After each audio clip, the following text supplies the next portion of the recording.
கூடுதலாக பயன்படுத்தக்கூடிய உணவு தர்பூசணி.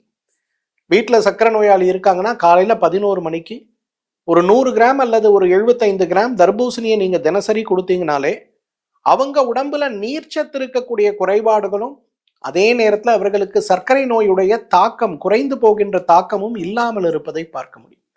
அதனால சர்க்கரை நோயாளிகள் தர்பூசணி பழத்தை தாராளமாக சாப்பிடணும்.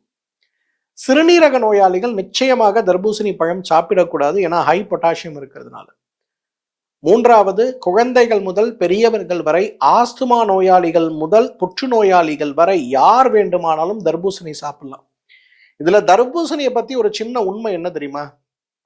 நீங்க எல்லாம் நினைக்கிற மாதிரி தர்பூசணி குளிர்ச்சி கிடையாது, சூடு. நீங்க தர்பூசணி பழம் சாப்பிட்டு பாருங்களேன், அடுத்த நாள் காலையில உங்களுக்கு மோஷன் போதான்னு செக் பண்ணுங்களேன், மோஷன் போகாது. யாரெல்லாம் இரிட்டபிள் பவல் சிண்ட்ரோம் நோயோடு அவதிப்படுறேன்னு என்கிட்ட வராங்களோ அவங்களுக்கு ஃபர்ஸ்ட் ப்ரிஃபரன்ஸாகவே நான் என்ன தெரியுமா கொடுப்பேன்? டெய்லி ஒரு 200 கிராம் தர்பூசணி சாப்பிடுங்க அப்படிம்பேன்.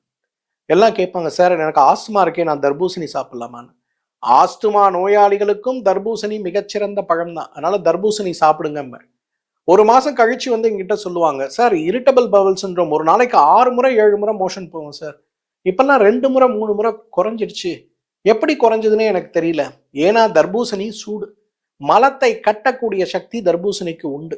வயிற்றால் போகக்கூடிய பிரச்சனை, இரிட்டபிள் பவல் சிண்ட்ரோம் சார்ந்த பிரச்சனை, அல்சரேட்டிவ் கொலைட்டிஸ் சார்ந்த பிரச்சனை, இன்ஃப்ளமேட்டரி பவல் டிசீஸ் சார்ந்த பிரச்சனைகளோடு போராடி கொண்டிருப்பவர்கள் நீங்க யாரா இருந்தாலும் சரி, உணவுல தர்பூசணியை சேருங்க.